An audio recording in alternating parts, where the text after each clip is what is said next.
এই টেকনোলজির যুগে বাড়িতে বসেই নিজের স্মার্টফোন দ্বারা নিজের পছন্দ মতো প্রয়োজন মতো জামা কাপড়, খাওয়া দাওয়া, অনলাইন শপিং ইত্যাদি নিমেষেই করতে পারছি। আজকের টপিকটায় আমরা জানবো এদেরই মধ্যে অন্যতম online food delivery company Domino's pizza সম্বন্ধে। আশা করি ডমিনোস পিৎজা সম্বন্ধে মোটামুটি আমরা সবাই পরিচিত।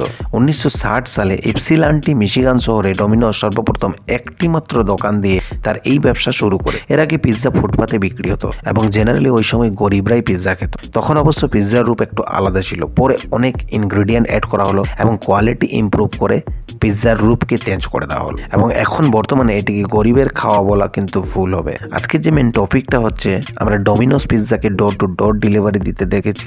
রাত 1টা 2টো কিংবা যখন খুশি অর্ডার করেছেন, সাথে সাথে ডেলিভারিও পেয়েছেন। এমনকি ট্রেনে পর্যন্ত ডেলিভারি বয়কে দেখতে পাওয়া যায়। কিন্তু সবচেয়ে অবাক করার যে বিষয় তা হলো, একজন ট্যুরিস্ট জাপানের পর্বত শৃঙ্গ মাউন্ট ফুজির একেবারে টপ থেকে পিৎজা অর্ডার করে। হয়তো তিনি এটি মজা করার জন্য করেছিলেন কিংবা সত্যিকারের করেছিলেন, এবং তিনি সত্যিই অবাক, এক ডেলিভারি বয় ওনার অর্ডারটি সত্যি সত্যি ওই মাউন্ট ফুজির উপরে নিয়ে আসে।